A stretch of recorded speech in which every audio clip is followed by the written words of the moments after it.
Bismillahirrahmanirrahim. Assalamualaikum warahmatullahi wabarakatuh.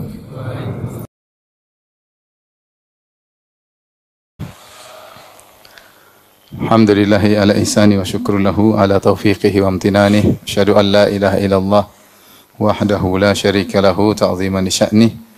Wa asyhadu anna Muhammadan abduhu wa rasuluhu da'ila ridwani. Allahumma salli alaihi wa ala alihi wa ashabihi wa ikhwani. Hadirin dan hadirat yang dirahmati Allah Subhanahu wa taala. Pada kesempatan kali ini kita akan bahas tentang amalan terbaik yang bisa memudahkan seorang masuk ke surga. Tentunya kita memahami bahwasanya kemampuan kita untuk beramal soleh terbatas, ya, dari sisi umur yang sangat terbatas, dari sisi kesehatan juga yang kadang sakit, kadang sehat, ya. Kemudian dari sisi secara ekonomi juga, ya, tidak selalu stabil, ya. Demikian juga dari sisi semangat, iman naik turun, ya. Kadang semangat, kadang futur, ya. Maka dengan kondisi kita yang seperti ini sangat perlu bagi kita untuk mengenal skala prioritas, mana yang lebih utama untuk kita amalkan agar kita mudah masuk surga. Karena tentunya tujuan kita semua adalah untuk bisa meraih level tertinggi di kehidupan kelak yang abadi, di surga, di akhirat kelak. Oleh karenanya seorang berusaha melakukan amal yang terbaik yang mungkin untuk dia lakukan.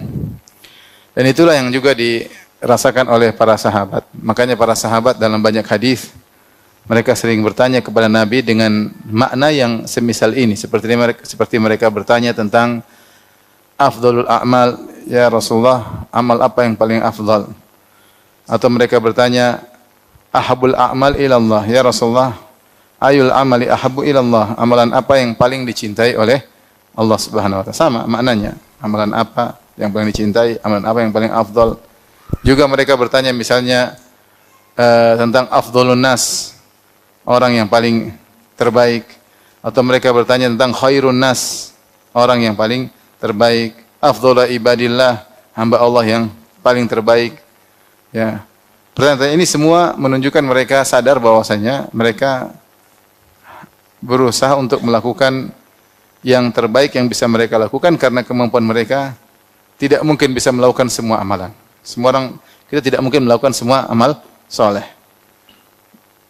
Oleh karena kita hendaknya mengenali skala prioritas agar kita bisa beramal soleh yang terbaik. Taib. Lantas kalau begitu, apa amal soleh yang terbaik bagi seorang? Untuk menjawab hal ini saya akan bacakan dua fatwa. Yang pertama dari Syekhul Islam Ibn Taimiyah rahimahullahu ta'ala dalam Majmu' Fatawa. Yang kedua dari Ibnu Hajar dalam Fathul Bari, dinukil dalam Tuhfatul Ahwadhi oleh Al-Mubarakfuri. Dari Ibnu Taimiyah dan Ibnu Hajar, ya. Karena mereka berdua orang alim yang muhakkik, yang peneliti, ya. Saya bacakan. Ketika Ibn Taimiyah rahimahullahu ta'ala ditanya tentang amal yang terbaik, beliau berkata, wa amma ma sa'alta anhu min afdhalil a'mal ba'dal faraid. Adapun yang kau tanya kepadaku tentang amalan terbaik setelah amal-amal wajib, fa innahu yakhtalifu bi ikhtilafin nas. Maka amal yang terbaik berbeda-beda sesuai dengan perbedaan manusia. Yaitu tidak sama bagi setiap orang, beda-beda. Fima yaqdiruna alaihi wa ma yunasibu awqatahum, yaitu sesuai dengan apa yang mereka mampu dan sesuai dengan waktu yang mereka miliki. Fala yumkinu fihi jawabun jami' mufassal, maka tidak mungkin saya memberikan jawaban yang komprehensif dan terperinci li kulli ahadin, untuk setiap orang. Jadi dia bilang tidak bisa saya bilang ini, karena beda orang beda amal soleh yang terbaik. Dia belum tentu mampu. Yang satu mampu, satu tidak. Misalnya bilang, yang terbaik amal soleh adalah hafal Quran. Ternyata dia nggak bisa hafal, terus bagaimana? Putus asa dia. Amal soleh terbaik adalah bersedekah. Sementara dia lagi banyak utang, gimana bersedekah? Saya bilang amal soleh terbaik adalah berbakti sama orang tua. Dia nggak punya orang tua. Ya, maksud saya, Ibnu Taimiyah menjelaskan bahwasanya amal soleh itu tidak bisa satu begini, tapi berbeda orang, berbeda jawaban. Berbeda situasi, berbeda jawaban. Tapi ingin sampaikan di sini ada poin penting. Beliau berkata, afdhalil a'mal ba'dal faraid. Afdhalil a'mal setelah kewajiban-kewajiban. Isyarat bahwasanya amal terbaik secara mutlak adalah yang wajib-wajib. Yang wajib-wajib. Jangan sampai seorang sibuk dengan yang sunnah sementara yang wajib dia tinggalkan. Ini salah satu tipuan syaitan. Maka seorang melaksanakan yang wajib itu yang paling dicintai oleh Allah. Sebenarnya dalam hadis qudsi kata Allah Subhanahu wa taala, "Wa ma taqarraba ilayya 'abdi bi syai'in ahabbu ilayya mimma aftaradtuhu alaihi." Tidaklah hambaku mendekatkan dirinya kepadaku dengan suatu amalan yang lebih aku cintai daripada yang aku wajibkan kepadanya. Jadi perkara yang wajib itu yang paling dicintai oleh Allah dari perkara yang sunnah. Seperti contoh salat subuh dengan 2 rakaat sebelum subuh. Mana yang lebih afdal? Salat subuh. Salat subuh. Ya. Salat subuh dibandingkan dengan salat malam, mana lebih afdal? Salat subuh. Ya. Kalau salat sebelum subuh, Rasulullah berkata, "Rakaatul fajri khairu minad dunya wa fiha." 2 rakaat sebelum subuh lebih baik dari dunia dan seisinya, apalagi salat subuhnya. Sama seperti sedekah. Sedekah kepada anak yatim, kepada fakir miskin sangat dicintai oleh Allah. Tapi sedekah wajib kepada istri, kepada anak-anak, kepada orang tua, itu lebih dicintai. Makanya Rasulullah SAW mengatakan, "Dirhamun dinarun anfaqtahu fi raqabah, fi sabilillah." 1 dinar yang kau infakkan untuk di jalan Allah, wa dinarun anfaqtahu fi raqabah. 1 dinar, 1 keping dinar yang kau infakkan untuk memerdekakan budak. Wa dinarun tasaddaqta bihi ala miskin. 1 dinar yang kau sedekahkan untuk seorang miskin. Wa dinarun anfaqtahu ala ahlik, dan 1 keping dinar yang kau infakkan untuk keluargamu. A'dhamuhu ajran alladhi anfaqtahu ala ahlik. Yang lebih besar pahalanya adalah yang kau infakkan kepada keluargamu. Perhatikan sini. Makanya Syekh Ibnu Taimiyah rahimahullah pernah menyebutkan sebagian orang ketika memberi sedekah kepada anak yatim, kepada fakir miskin, dia merasa sedang beribadah. Tapi ketika dia bersedekah untuk anak istrinya, dia tidak merasa ibadah. Saya motivasi kepada para suami, kepala keluarga, kalau bayar listrik, tulus. Karena bayar listrik hukumnya apa? Wajib. Kalau enggak listrik mati enggak bisa apa-apa. Bayar sekolah anak dengan semangat. Karena anak ini sekolah, wajib kita menyekolahkannya sebagai kewajiban pendidikan untuknya. Bayar dengan semangat. Bukan berarti saya suruh semangat untuk membayar yang wajib-wajib kemudian jadi pelit terhadap anak yatim, tidak. Tapi maksudnya sebagaimana itu juga bersedekah, ini juga sedekah yang lebih agung. Secara umum, sampaikan di sini bahwasanya Ibnu Taimiyah sedang membahas amal terbaik setelah apa? Setelah yang fardu-fardu, yang wajib-wajib. Beliau menyebutkan bahwasanya satu orang dengan yang lainnya berbeda-beda. Ini contoh nukilan dari Ibnu Taimiyah. Kemudian sekarang saya bacakan dari Ibnu Hajar. Beliau berkata Al-Hafidz Ibnu Hajar rahimahullah taala, "Muhassalu ma ajaba bihi ulama an hadzal hadits wa ghairihi mimma talaf fihi al-ajwibah bi annahu afdhalul a'mal, anna al-jawab ikhtalafa li ikhtilafi ahwali sa'ilin." Inti dari penjelasan para ulama tentang jawaban Nabi ketika Nabi ditanya, amal terbaik apa? Rasulullah jawab gini. Ada orang lain tanya lagi, Rasulullah jawab lain. Ada orang ketiga tanya lagi, Rasulullah jawab lainnya. Orang keempat tanya, Rasulullah jawab lain. Jadi, bagaimana kita mengkompromikan hadis-hadis tentang amal terbaik yang ternyata jawaban Nabi berbeda-beda satu dengan yang lainnya. Maka beliau berkata, maka jawaban Nabi bervariasi li ikhtilafi ahwali sa'ilin. Sesuai dengan variasi kondisi para penanya. Bi an a'lama kulla qaumin bima yahtajuna ilaihi. Misalnya Nabi menjelaskan tentang apa yang paling dibutuhkan oleh suatu kaum. Kaum ini lagi begini, maka yang dibutuhkan ini, maka Rasulullah arahkan ke situ. Au bima lahum fihi raghbah, atau orang ini punya semangat untuk beramal sesuatu yang lain kurang. Nah, tentu ketika dia beribadah dengan semangat, ini pahalanya lebih baik karena dia menjelaskan dengan apa? Dengan semangat ya. Maka Rasulullah arahkan kepada seorang yang semangat, diarahkan ke amal yang dia semangati. Au bima huwa la'iqun bihim, atau amalan yang pantas bagi mereka ya. Ini salah satu poin kenapa bisa berbeda-beda jawaban Nabi sallallahu alaihi wasallam. Dari sisi perbedaan para penanya ya.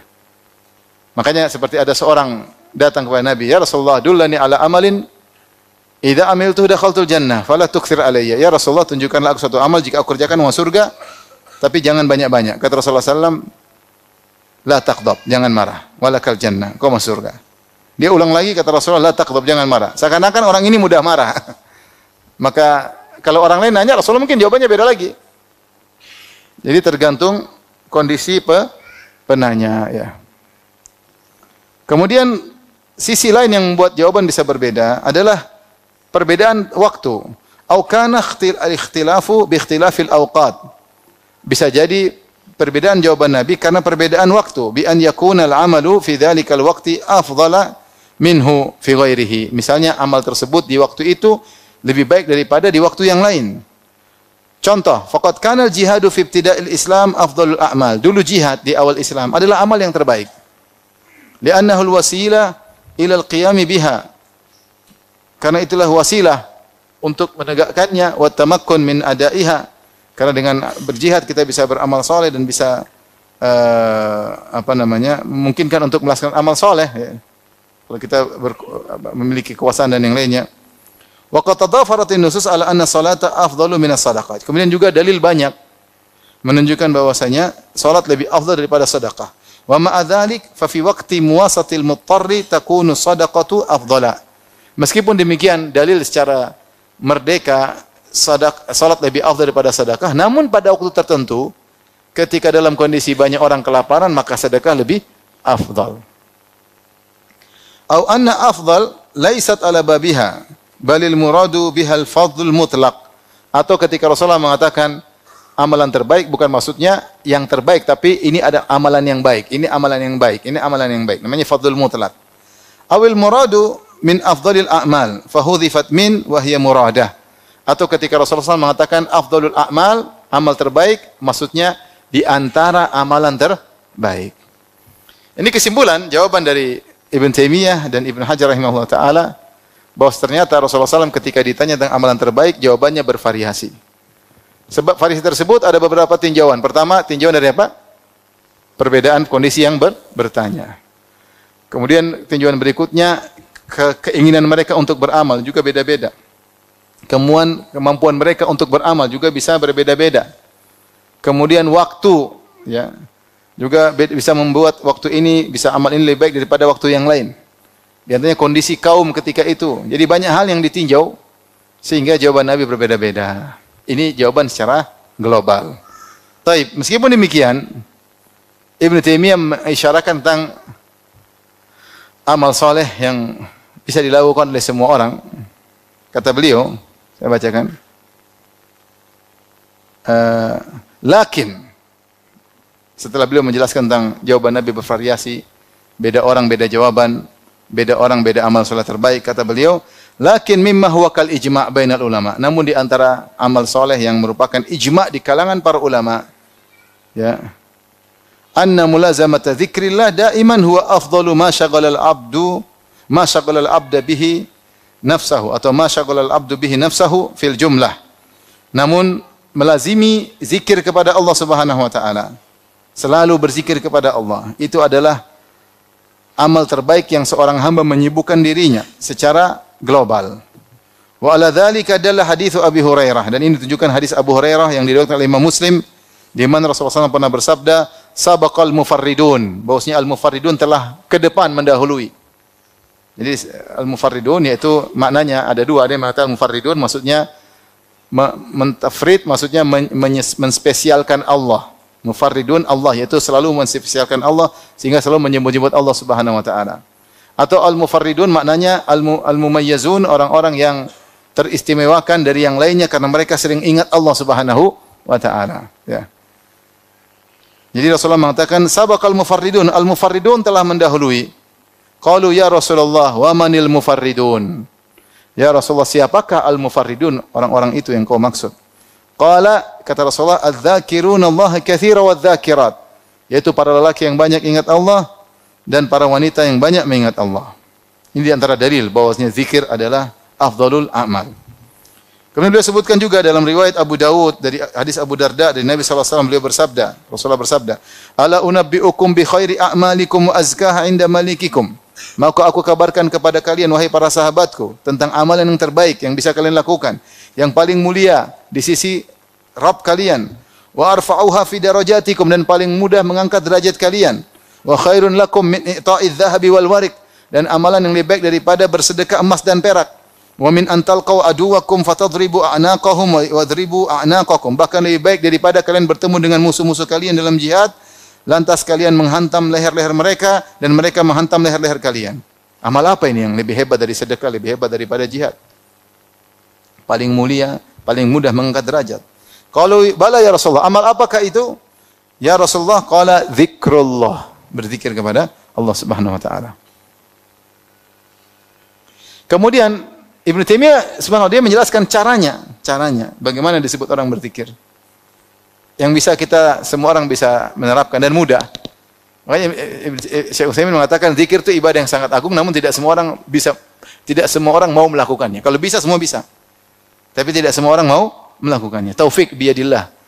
Hidayah di tangan Allah Subhanahu wa taala. Kemudian beliau menjelaskan wa aqallu dzalik, minimal seorang dikatakan suka berzikir, perhatikan. An yulazimal abdul azkar al-ma'thurah an muallimil khair wa imamul muttaqin sallallahu alaihi wasallam. Itu seorang melazimi zikir yang selalu dibaca oleh sang pengajar kebaikan, imamnya orang-orang bertakwa yaitu Rasulullah sallallahu alaihi wasallam. Kal azkar al-muaqqatati fi awwalin nahar, seperti zikir yang dilakukan awal nahar wa akhirih, yaitu zikir pagi petang. Jangan sampai tinggalkan. Bisa, semua orang bisa zikir pagi petang enggak? Bisa. Petang 10 menit selesai. Bahkan sebagian bisa zikir sambil beraktivitas. Subhanallah wa bihamdi subhanallah sambil bisa beraktivitas. Ya, bisa. Sambil olahraga, sambil jalan, sambil ibu-ibu sambil masak. Tapi kalau sambil nonton Korea enggak bisa. Tapi kalau itu bisa.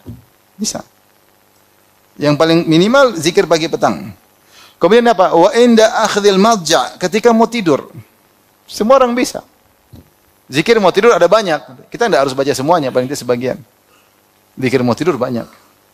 Tapi kalau kita mau baca semua lebih bagus, sehingga sebelum tidur ada ritual zikir sebelum tidur. Doa-doa. Ya. Banyak doanya. Ya. Kemudian kata beliau, wa indal istiqadh minan manam, ketika bangun tidur, jangan lupa. Wa adbari salawati wal adhkar al muqayyadah, seperti juga setelah salat. Jangan lupa zikir setelah salat. Zikir pelan-pelan, enggak usah buru-buru.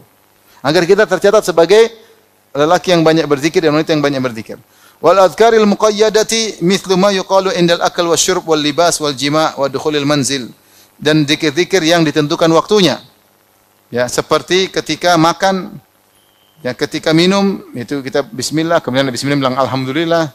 Ketika pakai baju, ketika berhubungan, ketika masuk rumah, wal masjid ketika masuk masjid, wal khala ketika masuk toilet, wal khuruj min dzalik ketika keluar toilet, wa indal matar ketika turun hujan, wal ra'ad ketika terdengar gemuruh, guntur, ila ghairi dzalik, dan seterusnya. Orang yang suka perhatian ini semua dia adz-dzakiruna Allah katsiran. Berarti adalah orang yang banyak mengingat Allah, dia al-mufarridun. Ila ghairi dzalik, dan zikir-zikir yang semisalnya, ya. Kemudian beliau berkata, "Tsumma mulazamatu dzikri mutlaqan afdaluhu la ilaha illallah." Dan paling sering hendaknya berzikir apa? La ilaha illallah. Ini zikir mutlak. Kita boleh baca subhanallah walhamdulillah wala ilaha illallah Allahu akbar wala haula wala quwata illa billah. Sering aja diulangi sambil dipahami maknanya. Yang paling afdal di antara semuanya la ilaha illallah. Kemudian beliau ingin ingatkan, zikir yang dimaksud bukan cuma zikir tadi yang kita sebutkan. Tapi ada makna yang lebih umum. Kata beliau, dan ini juga dijelaskan oleh Ibnu Hajar dalam Fathul Bari, beliau berkata, "Tsumma ya'lamu anna kullama takallama bihi al-lisanu wa tasawwarahu al-qalbu mimma yuqarribu ila Allah min ta'allumi ilmin wa ta'limihi wa amrin bil ma'ruf wa nahyin munkar fa huwa min dzikrillah." Kemudian hendaknya dia mengetahui semua yang diucapkan oleh seorang dengan lisannya, kemudian apa yang digambarkan oleh hatinya, semua perkara yang diucapkan atau yang dihayatin atau direnungkan dalam hatinya yang buat dia dekat kepada Allah, seperti belajar ilmu atau mengajarkannya, beramar ma'ruf, bernahi mungkar, maka ini semua zikrullah. Ini semua zikrullah. Mempelajari hukum fikih zikrullah, karena mendekatkan diri kepada Allah Subhanahu wa taala. Makanya Allah berfirman, "Fas'alu ahla dzikri in kuntum la ta'lamun." Tanyakanlah kepada ahlu zikir kalau kau tidak mengerti. Maksudnya kepada ahli ilmu. Ahli zikir disebut ahli ilmu disebut ahli zikir. Seperti Allah berfirman, Ya ayyuhalladzina amanu idza nudiya lis-salati min yaumil jum'ati fas'au ila dzikrillahi wa dzarul bai'. Wahai orang beriman, jika telah dikumandangkan azan, maka bersegeralah menuju zikrullah, maksudnya khutbah. Khutbah apa? Jumat. Ya, karena khutbah Jumat isinya ilmu. Isinya ilmu. Jadi Ibnu Taimiyah ingin menyampaikan bahwasanya menuntut ilmu, mengajarkannya, beramar ma'ruf, bernahi mungkar, ya. Ini semua adalah zikir. Walihada man ishtaghala bi talabil ilmi nafi' ba'da ada'il fara'id. Oleh karenanya kata Ibnu Taimiyah, siapa yang sibuk menuntut ilmu yang bermanfaat setelah mengerjakan yang wajib-wajib faraid, au jalasa majlisan yatafaqahu, atau dia duduk suatu majelis untuk belajar, bertafaqquh, au yufaqihu, atau mengajarkan fihi al-fiqha alladhi sammahu Allah wa rasuluhu fiqhan, mengajarkan fikih ilmu yang Rasulullah dan Allah dan Rasulnya menamakannya sebagai fikih. Fahada aidan min afdali dzikrillah, maka ini termasuk zikir yang paling afdal, zikir yang paling afdal. Wa ala dzalika idza tadabbarat lam tajid bainal awwalin fi kalimatin fi afdhalil a'mal kabira ikhtilafin. Dengan demikian kalau idza tadabbarta, jika kau mengamati, lam tajid, kau tidak akan mendapati antara orang-orang terdahulu, ulama terdahulu tentang masalah afdhalul a'mal banyak perselisihan. Artinya mereka sepakat karena amal terbaik itu ya itu aja, terkadang tergantung kondisi dan situasi, ya. Makanya dalam buku yang lain, kalau nggak salah Minhajus Sunnah Nabawiyah, beliau sebutkan para ulama khilaf mana afdhalul a'mal. Ada yang mengatakan jihad, ada yang mengatakan salat, ada yang mengatakan ilmu. Semuanya, makanya hal itu tergantung kepada kondisi masing-masing orang. Tapi kalau ada orang kita bilang ilmu paling bagus, dalil tentang ilmu paling bagus, kita masukkan dia ke pondok, ternyata dia susah hafal. Ternyata dia nggak paham-paham. Ya udah, jangan suruh jadi ustadz. Nanti menyesatkan seperti ini. Ilmu nggak paham, kemudian suruh maju ceramah nggak bisa apa-apa, ya jangan. Ya udah, berarti dia cari ke yang lain yang dia mampu. Ternyata mungkin dia punya potensi di bidang yang lain, sudah. Ada orang kaya raya, punya duit, ya kita suruh dia, kamu bersedekah. Jangan kita bilang berhenti kerja Pak, nuntut ilmu lah. Nuntut ilmu terus dia nggak berdagang, nggak bisa bantu kaum muslimin. Salah, harusnya dia punya potensi untuk bersedekah, suruh dia bersedekah. Nuntut ilmu seadanya, bukan harus jadi ustaz. Jadi ustaz dia akhirnya berhentiin dagang akhirnya nggak ada duit, gimana bersedekah? Paham? Jadi kembali lagi, hal ini semua berbeda melihat situasi dan kondisi. Berikut ini saya akan menyampaikan beberapa amal soleh yang terbaik yang disebutkan dalam hadis-hadis, ya. Tapi secara umum tadi saya sebutkan bahwasanya yang fardu lebih afdal daripada yang sunnah. Yang pertama, yang fardu lebih afdal dari sunnah. Sedekah wajib lebih afdal daripada sedekah sunnah. Makanya saya sering bilang kalau orang bayar zakat dengan semangat. Dia harus lebih perhatian terhadap zakatnya daripada kasih-kasih anak yatim, kemudian fakir miskin ketika hari-hari biasa. Karena uang zakat yang dikeluarkan itu sedekah yang paling apa? Afdal. Bahkan termasuk dari rukun Islam. Makanya dia hitung benar-benar. Karena ini afdal ibadat terkait dengan harta. Afdal ibadat al-maliyah. Keluarkan kemudian dia sedekah, ini sedekah wajib.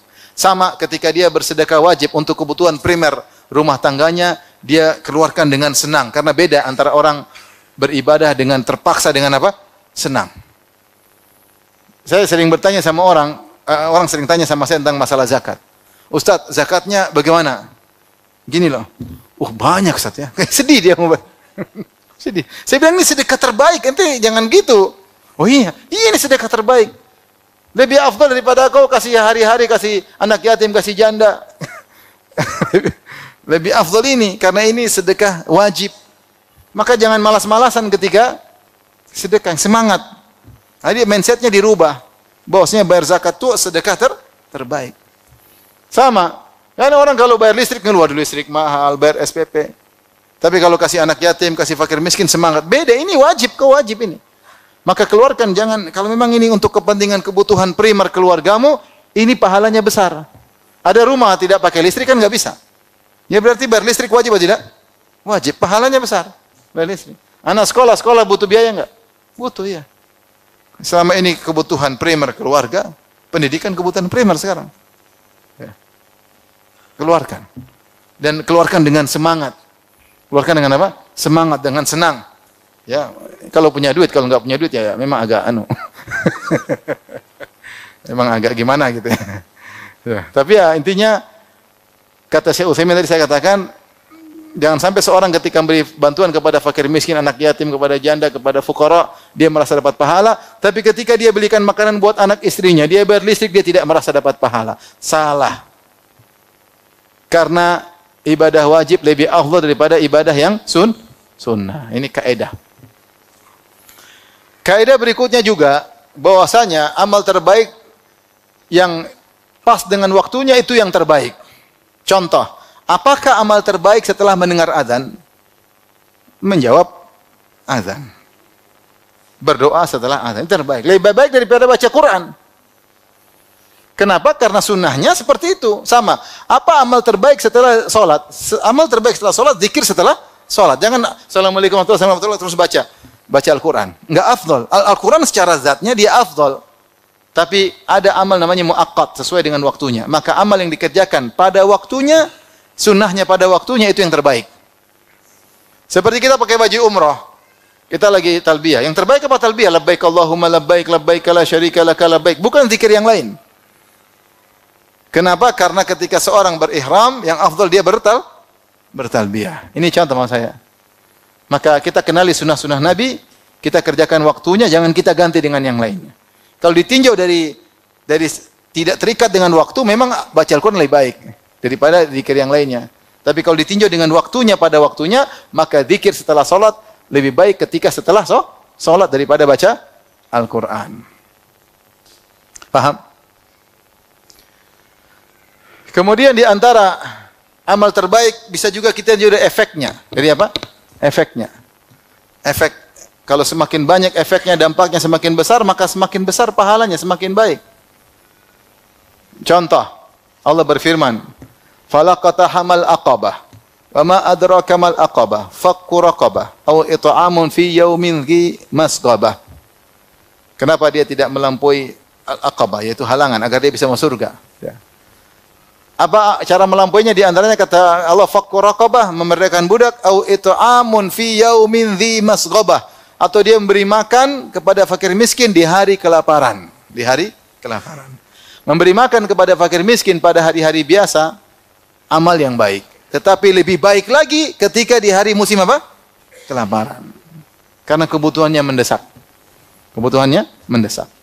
Kemudian kata Allah, au miskinan au yatiman dha maqrabah au miskinan dha matrabah. Demikian juga kau beri makan kepada fakir miskin dha matrabah, miskin yang tidak punya apa-apa kecuali cuma tanah. Makanya dikatakan miskinan dha matrabah, si miskin yang tidak punya kecuali hanya tanah, itu sangat miskin. Maka sedekahi, efeknya luar biasa. Di antara amal yang menjadi bagus atau menjadi hebat karena efeknya luar biasa seperti sedekah jariah. Sedekah jariah, efeknya sampai lama. Ya. Makanya Rasulullah menganjurkan wakaf. Makanya dulu para sahabat kalau mereka punya mampu untuk berwakaf, mereka akan wakaf. Kapan mereka punya kemampuan untuk wakaf, mereka pasti wakaf. Dan menakjubkan para sahabat kalau mereka wakaf harta yang paling mereka cintai. Karena wakaf efeknya panjang. Ya, idza matal insan qatan amalu illa min thalath. Kalau meninggal maka terputus amalnya kecuali 3, di antaranya sedekahun jariyah. Sedekah jariah itu wakaf. Wakaf.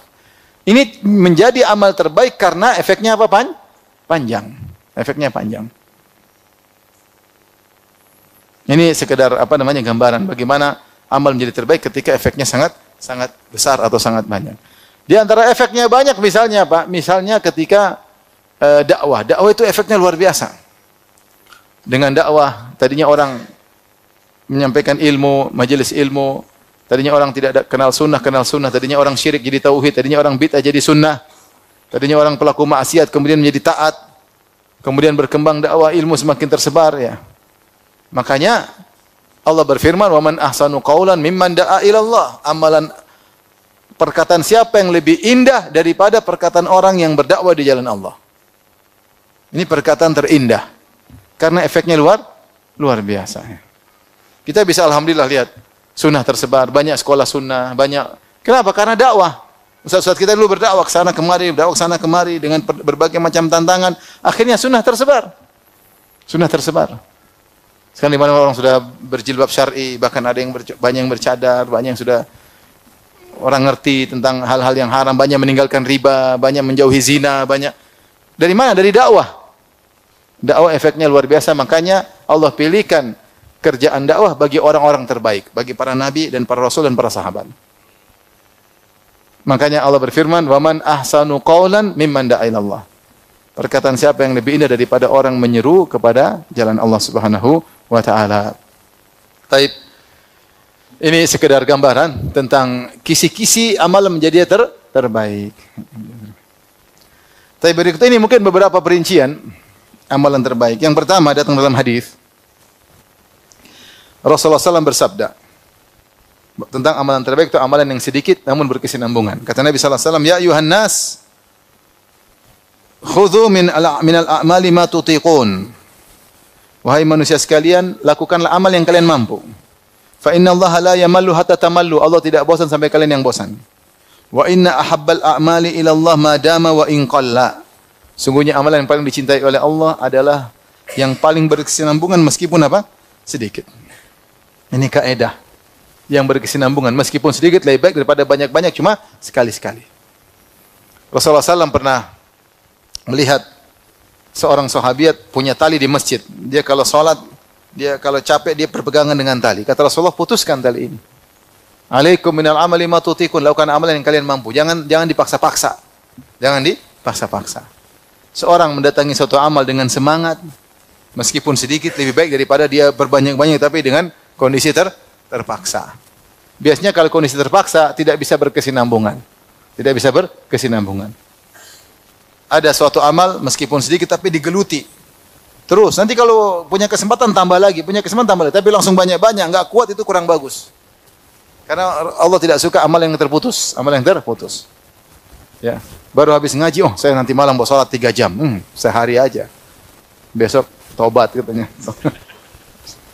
Pelan-pelan, yang penting kesinambungan. Mampunya seberapa? Mampunya 1/4 jam. Ya udah jalanin aja. Nanti kalau imanmu sudah bertambah, tambah lagi setengah jam. Tambah lagi, silakan. Kalau semangat langsung 2 jam, udah best sekali aja. Atau seminggu aja, besoknya sudah enggak lagi. Ini terlalu semangat, maksakan diri, akhirnya jatuh di tengah perjalanan. Maka Rasulullah tadi, sahabiat yang semangat sholat sampai ngantuk-ngantuk, yang penting sholat sambil pegang tali, Rasulullah suruh putusin, jangan.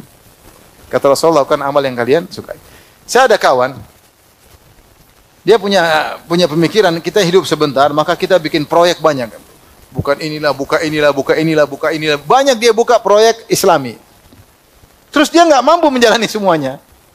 Ini salah, seharusnya jangan begitu. Seharusnya satu tapi profesional. Bukankah Nabi bersabda, "Innallaha yuhibbu idza amila ahadukum amalan an yutqinahu." Sungguhnya Allah Subhanahu wa taala mencintai jika salah seorang dari kalian melakukan suatu amal soleh, maka dia itqan, profesional. Itu bagus. Jadi tidak usah banyak-banyak tapi sedikit tapi bagus. Daripada banyak-banyak tapi tidak berjalan dengan rapi. Akhirnya tidak kuat, akhirnya merasa berat hidup ini. Urusan banyak. Nggak bisa. Ya, nggak bisa. Oleh karenanya, beda dengan orang yang dia memang imannya sudah tinggi dan dia bisa semangat meskipun banyak. Kita baca cerita salaf, Ustaz ini salaf ini luar biasa. Dia jadi begini memang langsung tiba-tiba, kan enggak. Dia butuh perjalanan spiritual sedikit sampai akhirnya dia mampu melakukan amal banyak dan continue dalam amal yang banyak tersebut. Oleh karenanya kalau kita lihat salat Nabi tidur dulu, kemudian bangun. Bahkan dalam riwayat Rasulullah SAW pernah tidur sampai 3 kali. Rasulullah bangun, salat 2 rakaat, tidur lagi. Mungkin ada ngantuk. Kadang ngantuk datang tiba-tiba, Rasulullah tidur lagi, bangun lagi, salat 2 rakaat, wudu salat 2 rakaat, tidur lagi sampai 3 kali. Rasulullah pernah begitu dalam satu malam. Ya, makanya perlu di style waktu tidurnya kapan, waktu bangunnya kapan. Sehingga kalau kita pun salat malam, kita tidak memaksakan diri. Karena yang sedikit continue lebih baik daripada yang banyak-banyak semangat tapi terputus di tengah jalan. Taib. Ibnu Rajab Al-Hambali ketika menyampaikan syarah hadis ini beliau berkata, min riwayat Aisyah ila anna ahabbal a'mali ila Allah azza wa jalla syai'an. Riwayat Aisyah menunjukkan bahwa al-musyar ilaiha fi awal juz'i min riwayat Aisyah, yang ditunjukkan dari riwayat Aisyah di awal hadis, bahwasanya amal paling cintai Allah itu ada dua perkara. Yang pertama, ma dawama alai sahibuhu wa in kana qalilan. Amal yang selalu dikontinyukan oleh pelakunya, berkesinambungan meskipun sedikit. Wa hakadha kana amalun Nabi sallallahu alaihi wasallam wa azwajihi. Wa hakadha kana amalun Nabi sallallahu alaihi wasallam wa azwajihi min ba'dihi. Wa kana yanha an qati'il amal. Dan demikianlah tata cara amal Nabi. Nabi kalau sudah melakukan sesuatu dia continue. Demikian juga istri-istri Nabi kalau sudah menggeluti satu amalan continue. Dan Nabi melarang memutuskan amal. Nabi larang memutuskan apa? Amal. Kemudian hal yang kedua, wathani anna ahabbal a'mali ila Allah ma kana ala wajhi sadat wal iktisad wat taisir. Dan amal yang paling disukai oleh Allah itu yang dimampui, yang mudah. Duna ma kana ala wajhi takalluf, bukan yang dipaksa-paksakan. Wal ijtihad wat ta'sir, dengan bersungguh-sungguh dan menyulitkan diri, bukan itu yang Allah cari. Karena Allah ingin kemudian, kama qala ta'ala, kata Ibnu Rajab, sebagaimana firman Allah, yuridullahu bikumul yusra wa la yuridu bikumul apa? Usra. Allah ingin keringan bagi kalian dan tidak kesulitan. Allah juga berfirman, ma yuridullahu liyaj'ala 'alaikum min haraj. Allah tidak ingin kesulitan bagi kalian. Allah juga berfirman, wa ma ja'ala 'alaikum fid dini min haraj. Allah tidak membuat kesulitan dalam agama untuk kalian. Ini perlu kita perhatikan ya. Bahwasanya amal terbaik itu bukan berarti maksa-maksa diri. Yang kamu mampu, apalagi kau kerjakan dengan senang, tapi continue. Ya, tinggal kita atur diri kita untuk bisa continue meskipun sedikit. Nanti kalau dia punya kemampuan, boleh naik level, boleh. Jangan bilang, Ustaz saya baca salaf hatam Quran satu malam, satu rakaat. Jadi kau saja tidak hafal Quran, gimana caranya? Ya itu mereka itu kan melalui proses. Tiba-tiba kemudian hebat. Nah, kita kan proses ya. Selama tidak bisa naik level, bertahan pada level tersebut, yang penting continue. Bukan berarti yang memberatkan itu yang terbaik, enggak. Allah tidak ingin begitu ya. Allah ingin kau semangat, continue. Gimana caranya? Seperti itu. Alaikum minal amali ma tutiqun. Hendaknya kalian melakukan amal soleh yang kalian mampu. Karena lama-lama orang kalau maksakan diri, capek, letih, tinggalin. Itu yang tidak diinginkan. Itu yang tidak diinginkan.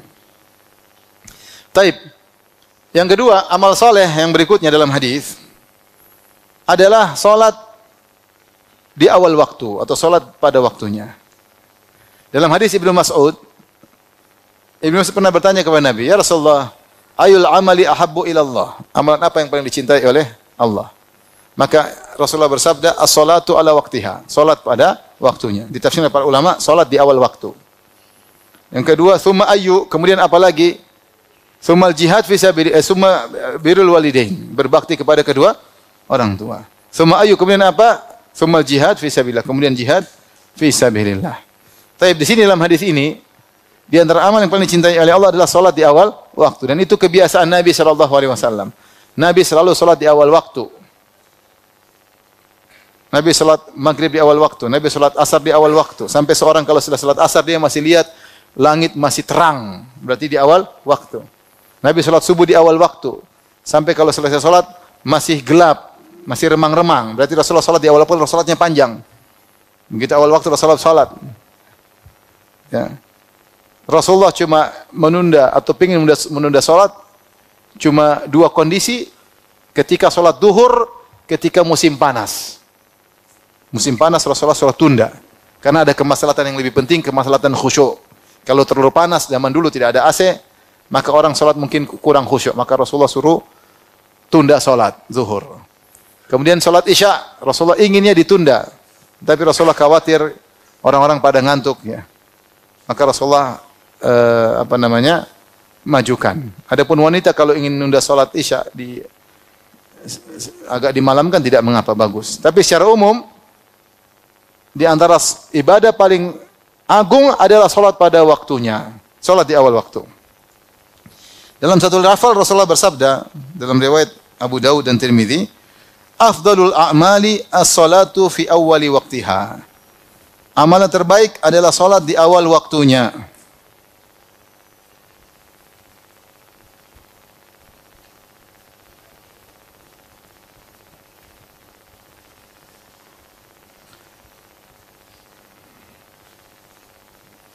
Dalam hadis yang lain, hadis Abu Darda, Rasulullah bersabda, "Khamsun man ja'a bihinna ma imanin dakhalal jannah." 5 perkara. Siapa yang melakukannya disertai iman maka masuk surga. Yang pertama, man hafaza 'ala salawatil khamsi 'ala wudu'ihinna wa ruku'ihinna wa sujudihinna wa mawaqitihinna. Orang yang salat 5 waktu dengan menjaga wudunya, rukuknya diperhatikan, sujudnya diperhatikan dan waktu-waktunya diperhatikan. Yaitu salat di waktu yang awal ya. Oleh karenanya di antara bentuk kecintaan kita kepada Allah dan cinta kita kepada salat, kita berusaha salat di awal waktu. Makanya ketika Rasulullah SAW menyebutkan tentang 7 golongan yang Allah naungi pada hari kiamat kelak, di antaranya rajulun qalbuhu mu'allaqun bil masajid, seorang yang hatinya rindu ke masjid. Sampai Rasulullah gambarkan seakan-akan jantungnya dia cantol di masjid. Padahal dia fisiknya di luar. Kenapa? Karena dia rindu, ingin segera balik ke masjid. Dia aktivitas di luar, tapi hatinya di masjid. Dia rindu kapan waktunya panggilan untuk beribadah kepada Allah Subhanahu wa taala. Maka seorang berusaha memperhatikan awal waktu. Bersalat di awal waktu. Terutama ibu-ibu ini yang sering-sering dunda-dunda. Kalau bapak-bapak kan mungkin terikat di masjid awal waktu, tapi ibu-ibu nanti salat duhur jam berapa? 2:30. Salat asar jam berapa? 5:30. Salat maghrib menjelang adzan isya. Salat isya, oke lah sebelum tidur, oke kalau salat isya. Salat subuh hampir terbit matahari. Ibu-ibu ini yang ujiannya agak berat. Kalau laki-laki terikat dengan masjid, ibu-ibu ujian lebih berat. Oleh karenanya, ingat hadis ini bahwasanya di antara amalan terbaik adalah salat di awal waktu. Ada nilai plus daripada sekedar salat saja di awal waktu, karena Rasulullah mengatakan salat di awal waktu. Tapi di antara amal terbaik sebagaimana tadi sudah disebutkan hadis Mas'ud, setelah as-salatu ala waqtiha, terus amal-amal yang terbaik kata Nabi birrul walidain, berbakti kepada kedua orang tua. Ya, ini cara mudah masuk surga. Bahkan lebih afdal daripada jihad fi sabilillah. Ketika ada seorang datang minta izin, kata Nabi sallallahu alaihi wasallam, "Ahayyun walidak?" Apakah kedua orang tua masih hidup? Kau ingin jihad? Kata dia, "Masih ya Rasulullah." Kata Rasulullah sallallahu alaihi wasallam, "Fa fihima fajahid." Maka berjihadlah dengan kedua orang tuamu. Yaitu berjuanglah untuk berbakti kepada orang tuamu. Butuh pengorbanan. Sebagaimana jihad mengorbankan harta, tenaga, fisik, maka berbakti pada orang tua juga adalah lebih afdal daripada jihad dan butuh pengorbanan, sabar. Siapa yang masih punya orang tua, kesempatan bagi dia untuk meraih level surga yang tertinggi. Ya. Makanya dalam hadis Rasulullah SAW mengatakan, "Ragima anf," merugi dan merugi dan merugi. "Man adraka walidayhi aw ahadahuma indal kibar thumma lam yadkhulil jannah." Merugi seorang yang masih sempat bertemu dengan kedua orang tuanya di masa tua, salah satu atau keduanya, kemudian tidak bisa masuk surga. Ini sangat merugi. Kenapa? Kesempatan masuk surga terbuka lebar, namun dia tidak manfaatkan. Jadi orang yang masih punya orang tua, udahlah fokus sama orang tuanya. Fokus sama orang tuanya. Lebih afdal daripada ibadah-ibadah yang lain. Sedangkan orang tua sabar, ngobrol sama orang tua, telepon orang tua, kunjungi orang tua, kenali kebutuhannya, apa yang dia butuhkan. Jangan sampai dia minta, kalau kita punya, apa yang dia butuhkan kita kasihkan. Bagi yang masih punya orang tua. Masih sering sampaikan hadis ketika ada seorang Yaman datang, dia tawaf. Dia tawaf kemudian dia gendong ibunya. Dia gendong. Sambil gendong dia sambil bersyair dia mengatakan, "Ana laha ba'iruhal mudzallalu." Aku adalah onta yang tunduk kepada ibuku. Dia ingin mengatakan kalau onta-onta lain dinaiki oleh tuannya, onta itu enggak mungkin capek, letih. Kalau saya ditunggangi oleh ibu saya semangat dengan girang menggendong ibu saya. Saya tunduk kepada ibu saya. Ibu saya mau kemana sih saya bawa. Ini dia sedang tawaf. Bisa jadi dia sudah gendong ibunya dari tempat-tempat yang lain, apalagi datang dari Yaman. Tapi dalam riwayat ketika sedang apa? Tawaf. Kemudian kata Ibnu Umar, dia bilang, "Ibnu Umar, apakah menurutmu aku telah membayar jasa ibuku dengan menggendongnya seperti ini? Dengan semangat menggendongnya, bukan marah-marah wajahnya, bukan jengkel wajahnya ketika ngurus ibu. Tidak, saya ngurus ibuku dengan penuh semangat. Apakah menurutmu saya sudah membayar jasa ibu?" Kata Ibnu Umar, "Wala talqah." Ya, kau tidak bisa membayar jasa, bahkan satu kontraksi yang dialami ibumu kau tidak bisa bayar. Satu kontraksi yang dialami ibumu ketika melahirkanmu, kau belum bisa apa? bayar. Antum yang punya istri kan tahu kalau istri mau melahirkan kontraksi sakit atau tidak? Sakit ya. Sakit sekali. Sampai saya punya kawan anaknya 2 atau 3, 2. Saya bilang, antum enggak punya anak lagi? Cuma 2. Ini masih muda. Dia bilang, saya sudah bilang istri saya, sayang kita tambah anak lagi. Kata dia, kamu aja yang hamil, berat. Enak aja punya anak. Maksudnya saking beratnya antara hidup dan mati. Itu orang sudah gendong ibunya. Dia bilang, saya sudah bayar jasa. Jangankan jasa semuanya. Kontraksi yang dialami oleh ibumu 1 kali aja kok tidak bisa bayar. Sakitnya kayak apa? Dalam rangka untuk menyelamatkanmu agar kau bisa muncul di atas muka bumi ini. Kemudian setelah muncul bikin masalah. Jadi siapa yang punya kesempatan masih punya orang tua, gunakan kesempatan tersebut sebelum hilang kesempatan tersebut. Ya. Dalam hadis innal walid awsatu abwabil jannah. Sungguhnya orang tua adalah pintu yang paling tengah. Artinya pintu surga yang paling tengah maksudnya pintu yang paling mudah untuk dimasuki, pintu yang paling afdal. Ya. Maka tinggal dimanfaatkan atau disia-siakan.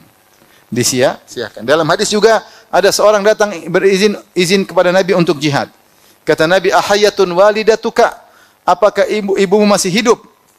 Kata dia, masih ya Rasulullah. Maka Rasulullah suruh dia jangan jihad. Kata Rasulullah SAW, ilzam rijlaiha fathammal jannah. Lazimilah kedua kaki ibumu, disitulah surgamu. Situlah surgamu. Lazimi kaki ibu, yaitu menunjukkan tawadhu di hadapan apa? Ibu. Tawadhu di hadapan ibu. Dia orang tua. Ya, jadi kalau kita senyum pada orang tua dapat pahala, kita menyayangkan hati orang tua dapat pahala, kita nurut sama orang tua dapat pahala, merendahkan saudara pada orang tua pahala. Semua terkait orang tua kita dapat pahala. Maka ini di antara amal terbaik. Tapi yang berikutnya, amal yang terbaik adalah qada'ul hajat, yaitu menunaikan kebutuhan-kebutuhan masyarakat sebisa mungkin. Makanya saya sebut tadi di antara parameter suatu amal terbaik adalah efeknya semakin besar. Rasulullah SAW bersabda, "Ahabbun nasi ila Allahi anfa'ahum." Orang yang paling dicintai oleh Allah yang paling bermanfaat kepada masyarakat. Wa ahabbul a'mali, kemudian Rasulullah contohkan, wa ahabbul a'mali ila Allah azza wa jalla sururun tadkhuluhu ala muslim. Amalan yang paling dicintai oleh Allah adalah rasa bahagia yang kau masukkan dalam hati seorang muslim. Kemudian au takshifu anhu kurba, atau kau hilangkan penderitaannya. Au taqdi anhu dainan, atau kau lunaskan hutangnya. Au tatrudu anhu ju'an. Ya. Atau kau hilangkan rasa laparnya. Wala an amshiya ma'a akhil muslim fi hajatin ahabbu ilayya min an a'takifa fil masjid syahran. Saya berjalan sama saudaraku untuk memenuhi keperluannya, temani aja dengan berjalan kaki, mengorbankan sebagian waktu, nemani dia, lebih saya sukai daripada i'tikaf di masjid selama sebulan. Kenapa? Karena i'tikaf ibadatun qasirah, hanya khusus buat dia. Tapi kalau bantu orang, efeknya kepada banyak orang. Kemudian Rasulullah berkata, "Wa man masya ma'a akhihil muslim fi hajatihi hatta yuthbitaha lahu." Siapa yang menemani berjalan bersama saudaranya dalam menunaikan keperluan saudaranya, hatta yuthbitaha lahu, sampai temannya selesai menyelesaikan keperluannya. Itu temani, kamu mau apa? Saya mau ada urusan di kantor, temani sampai selesai. Atau saya ingin jemput anak saya, temani sampai selesai. Ada keperluan apa, dia temani sampai selesai. Apa balasannya? Athbatallahu ta'ala qadamahu yauma tazillul aqdam.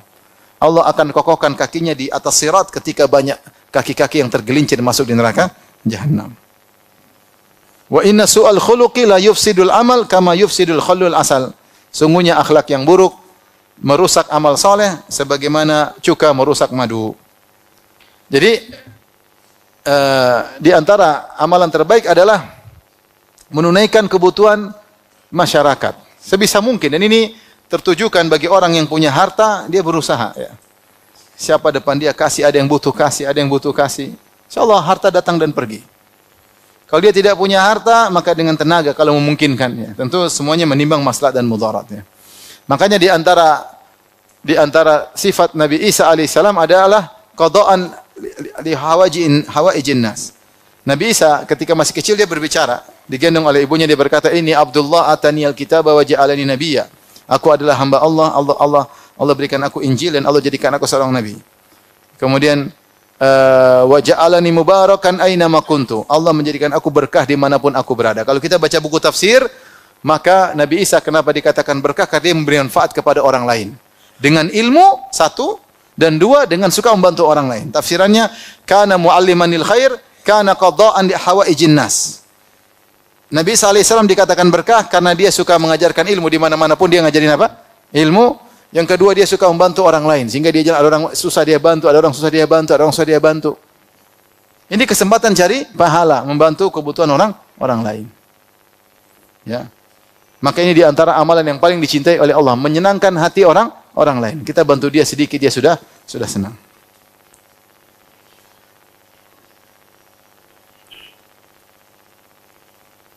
Sampai yang mungkin sederhana, Rasulullah pernah bersabda, afdal a'mali an tudkhila ala akhihil mu'min sururan atau taqdi anhu dainan atau tut'imahu khubzan. Sederhana. Di antara amal yang paling cintai oleh Allah adalah kau masukkan rasa senang dalam hati saudaramu, atau kau lunaskan hutangnya, atau engkau beri makan sepotong roti kepadanya. Terkadang orang hanya butuh apa? Roti, lapar. Kau punya roti, kasih. Yang paling bahaya kalau dilunasin hutang, itu paling bahagia memang. Dilunasi hutangnya. Subhanallah. Saya selalu cerita, saya punya kawan di Madinah. Masya Allah. Saya pinjam uang sama dia. Dia lagi enggak ada. Dia bilang, saya lagi safar, Firanda, tapi kau nanti ke Masjid Nabawi, nanti ada, saya titip amanah ke kawan, masukkan ke suatu. Terus saya ketemu temannya, kata dia, ini ya Firanda, ada amanah dari fulan. Saya pinjam waktu itu kalau salah 4.000 real. 4.000 real itu banyak zaman dulu ya. Apalagi mahasiswa. Kita mahasiswa cuma gaji 800 sekian. Jadi 4.000 itu berapa gaji? 4 bulan. Saya bilang nanti saya bayar, nanti bulan Ramadan. Ramadan biasanya ada zakat bagi bagi yang punya utang. Subhanallah, pas Ramadan, saya kebetulan punya uang, saya langsung telepon. Assalamualaikum, fulan. Oh, Firanda gimana? Ya akhi, dia orang Arab tuh kalau ngomong enggak ada apa namanya, banyak doanya. Saya mau bayar utang. Ya akhi, saya bayar utang, dia matikan HP. Dulu belum ada WA, belum ada, cuma ada telepon biasa. Dia matikan HP. Saya telepon lagi, dia matikan lagi. Saya telepon lagi, dia matikan lagi. Ini mau dibayar utang, matiin terus. Akhirnya tiba-tiba ada SMS datang. SMS datang mengatakan, ya Firanda, ya akhi, saudaraku, di antara amalan terbaik yang dicintai Allah, memasukkan rasa senang dalam hati saudaranya. Kira-kira antum apa dia ngomong? Dia apa? Kira-kira menurut antum dia mau ngomong apa setelah itu? Saya lunaskan hutangmu, gitu kan? Gitu kan? Itu suudzon namanya. Dia bilang, di antara amalan yang paling cintai Allah, memberi rasa senang kepada saudara, dan itu hadiah dariku, kalau kau terima, kau menyenangkan aku. Subhanallah. Saya juga kaget. Jadi dia ngomongnya begitu. Jadi bukan, saya lunasi biar kau senang, enggak. Tapi dia malah, kau menyenangkan saya, itu hadiah dari saya. Kalau kau terima hadiah dariku, sungguhnya kau telah menyenangkan apa? Aku. Subhanallah. Habis itu saya enggak berani lagi menyambung sama dia. Jadi, subhanallah ya. Makanya Rasulullah berikan contoh, di antara kebahagiaan menghilangkan penderitaan, di antaranya menghilangkan rasa lapar, di antaranya dilunasi hutang, itu paling bahagia kalau punya hutang terus lunas, itu bahagia. Jadi bagaimana pahala yang tidak besar kau memasukkan rasa bahagia kepada saudaramu. Selain perkara sederhana, wal kalimatu thayyibatu shadaqah, kata-kata yang indah, enak, kadang ada candaan sedikit bikin orang senang, berpahala. Berpahala. Oleh karenanya, kalau orang diberi kelebihan harta dan dia bisa menghilangkan kebutuhan-kebutuhan masyarakat, menunaikan kebutuhan masyarakat, itu bagus ya. Dia beribadah dengan apa? Dengan hartanya. Ya, dengan hartanya bantu sini, bantu. Terutama karib kerabatnya dia bantu. Supaya dapat pahala lebih besar. Makanya Rasulullah SAW, Allah berfirman tadi, falaqatahamal aqabah wa ma adraka mal aqabah fakku raqabah au it'amun fi yaumin dzi masghabah yatiman dza maqrabah, atau kau bantu anak yatim punya hubungan kerabat dengan engkau. Membantu anak yatim secara umum berpahala, apalagi anak yatim yang punya hubungan apa? Kerabatan. Taib, kemudian amal yang di antara terbaik adalah zikir, tadi sudah kita sebutin dalil-dalilnya ya. Zikir ini amalan yang sangat sederhana. Dalam hadis Rasulullah berkata, dari hadis Muadz bin Jabal, ahabbul a'mali ila Allah an tamuta wa lisanuka ratbun min dzikrillah. Di antara amalan yang paling dicintai oleh Allah adalah engkau meninggal dalam kondisi lisanmu berzikir kepada Allah. Lisanmu basah berzikir kepada Allah. Ini enggak mungkin orang seperti kecuali dia memang suka berzikir. Astaghfirullah, astaghfirullah, subhanallah. Jadi ada sedikit kejadian dia langsung ingat Allah, ya Allah, astaghfirullah. Selalu. Makanya di antara dalil yang menakjubkan ketika ada seorang keluar dari melewati Nabi dan para sahabatnya, Rasulullah mengatakan, "Yatlu alaikumul an rajulun min ahlil jannah." Akan keluar sekarang seorang lagi penghuni surga. Tiba-tiba orang itu keluar. Besoknya Rasulullah bilang, akan muncul sekarang seorang lagi. Ternyata orang itu juga. Hari ketiga kata Rasulullah, akan muncul sekarang penghuni surga. Ternyata orang itu juga. Akhirnya Abdullah bin Amr bin Al-As penasaran. Kemudian dia pura-pura menginap. Dia mengatakan ke orang tersebut, "Saya ada masalah sama bapak saya. Bolehkah saya nginap di rumahmu?" Kata dia, "Boleh." "Kenapa? Kalau kau tidak bisa, nah, boleh silakan." Karena dia ingin tahu amal apa orang ini kok disampaikan oleh Nabi 3 hari berturut-turut masuk apa? Surga. Ternyata tidur hari pertama malam dia juga tidak bangun malam. Ternyata ciri penghuni surga tidak bangun malam. Sama dong. Siang ternyata tidak puasa sunnah. Oh, sama juga dong, Mas. Setelah 3 hari kata Abdullah bin Amr bin As, saya tidak menemukan satu yang spesial. Hanya saja kalau dia terjaga di malam hari dia berzikir kepada Allah. Itu yang menakjubkan. Ada poin ini. Kalau dia terjaga di malam hari dia langsung berzikir sama Allah. Allahu Akbar, subhanallah. Begitu bangun langsung ingat sama Allah. Berarti hatinya terbiasa ingat Allah, lisannya terbiasa berzikir kepada Allah. Sampai akhirnya setelah itu dia tanya, "Saya cuma ini aja sandiwara, ternyata saya tidak ada masalah ayah saya. Cuma Rasulullah bilang begini. Sebenarnya amalan apa yang kau miliki?" Kata dia, "Ma huwa illa ma ra'ait." Tidak ada amal kecuali yang kau lihat. Falamma walaitu, kata tatkala Abdullah bin Amr pergi, dia panggil Nadani, sini. Saya punya amal ada, yaitu saya tidak pernah hasad sama orang atas nikmat yang Allah berikan kepadanya. Yang kedua, saya tidak pernah punya niat jahat sama orang. Tidak punya niat jahat jengkel sama orang, tidak ada. Itu yang susah kita kerjakan. Tapi intinya di antara amal yang zahir yang dilihat atau didengar oleh Abdullah bin Amr bin Al-As, ini orang kalau terjaga langsung ingat siapa? Allah. Nah, orang kalau sering ingat Allah, dia mudah meninggal dalam kondisi berzikir kepada Allah. Ini antara amalan terbaik. Maka seorang berusaha membasahi lisannya dengan zikir kepada Allah Subhanahu wa taala. Ini amalan yang sangat mudah. Subhanallah, alhamdulillah, wala ilaha illallah akbar, atau baca Al-Qur'an. Maka kurangi kita zikirnya nyebutin tentang dunia melulu ya. Ada waktunya, tapi kalau waktu kita lagi sendirian kita banyak berzikir. Ya. Makanya dikatakan zikrun nasi wa zikrullahi dawa. Nyebut-nyebut manusia itu penyakit dan nyebut-nyebut Allah adalah obat. Kalau kita sering berzikir kepada Allah, hati kita tentram, kita bahagia, senang, apalagi baca Al-Qur'an, hati bahagia. Kalau ingat manusia bikin penyakit hati. Berita ini, berita ini, hati tambah sakit. Kemudian di antara amal yang terbaik sudah kita singgung juga adalah dakwah di jalan Allah Subhanahu wa taala. Allah berfirman, "Wa man ahsanu qawlan mimman da'a ila Allah." Perkataan siapa yang lebih indah daripada orang menyeru di jalan Allah Subhanahu wa taala. Ya, makanya saya katakan tadi, amal yang terbaik yang Allah pilihkan kepada orang-orang terbaik itu para nabi dan rasul adalah amalan dakwah. Amalan dakwah. Karena dakwah ini pahalanya MLM. Ini dakwah lagi pahalanya ngalir juga sama dia. Terus luar biasa. Makanya kita tahu pasti ada orang yang ngajar kita Al-Fatihah, ada atau tidak? Kita kan bisa baca Al-Fatihah. Ada yang ngajarin enggak? Enggak mungkin bisa sendiri, enggak mungkin. Ada yang ngajarin enggak? Ada. Coba saya tanya sama antum. Antum ingat enggak siapa yang ngajarin Al-Fatihah? Ada yang ingat? Siapa yang ngajarin Al-Fatihah? Coba ingat guru-guru. Lupa kan? Tapi sekarang antum sudah baca Al-Quran, Al-Fatihah sudah ribuan kali mungkin. Dan semua pahalanya ngalir kepada dia. Yang antum sudah lupakan siapa orangnya. Tapi Allah ingat. Ini contoh, maksudnya taklim itu punya pengaruh luar biasa. Di antaranya dengan dakwah. Maka berusahalah kita masuk dalam rel dakwah sebagai pembicara, misalnya ustadz tentunya bukan sembarang orang. Kemudian sebagai donatur, sebagai panitia, dengan ikhlas kepada Allah Subhanahu wa taala, bukan mencari sanjungan dan pengakuan. Tetap menjaga hati. bukan dengan dekat dengan ustaz supaya kena ikut shooting.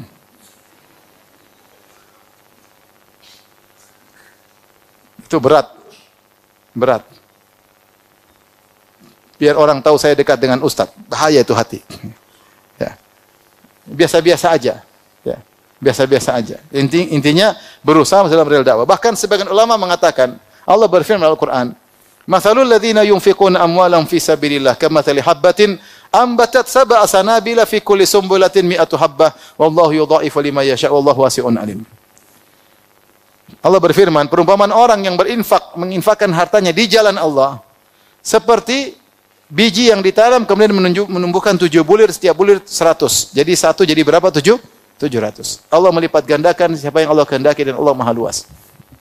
Aturan dalam sedekah, dalam amal soleh, man ja'a bil hasanati falau asyru amsalihha. Siapa yang melakukan kebaikan, satu kebaikan pahalanya 10 kali lipat. Tidak ada setiap kebaikan minimal pahalanya 10 kali lipat. Minimal pahalanya 10 kali lipat. Ini secara umum. Tapi kalau infak fisabilillah, pahalanya minimal 700 kali lipat. Minimal 700 kali lipat. Dan di antara fisabilillah adalah jihad bil lisan, jihad bis sinan. Jihad dengan pedang dan jihad dengan lisan. Maka jangan pelit-pelit untuk dakwah. Sebarkan ilmu. Ya, sebarkan ilmu insyaallah pahalanya besar ya.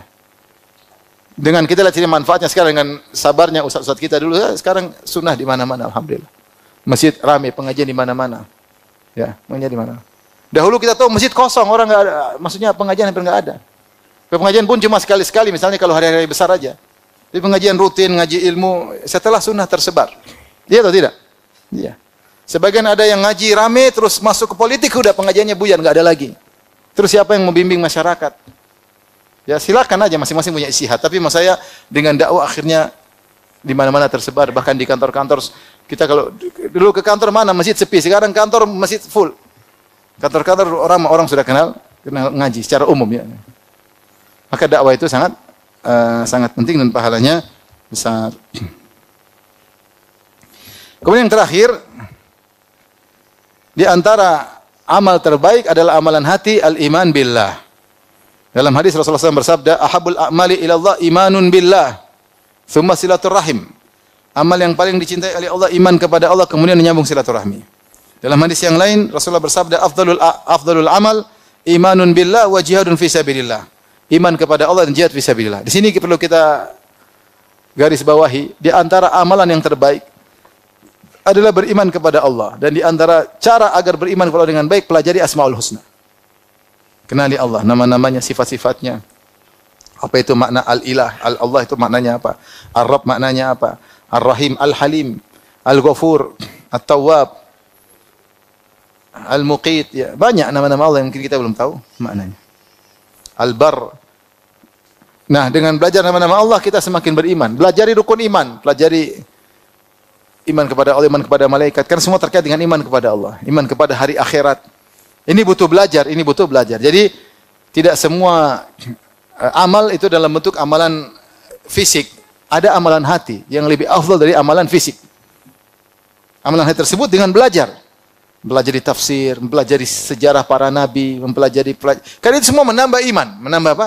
Iman kepada Allah Subhanahu wa taala. Ini semakin menguatkan bahwasanya di antara amalan yang terbaik adalah nuntut ilmu. Nuntut apa? Ilmu. Tapi demikian saja, tentu amalan yang masih banyak terbaik, tapi ini sebagian yang bisa kita sampaikan. Semoga bermanfaat. Wallahu ta'ala alam bisawab. Demikian saja. Subhanakallah bihamdik asyhadu an la ilaha illa anta astaghfiruka wa atubu ilaik. Assalamualaikum warahmatullahi wabarakatuh.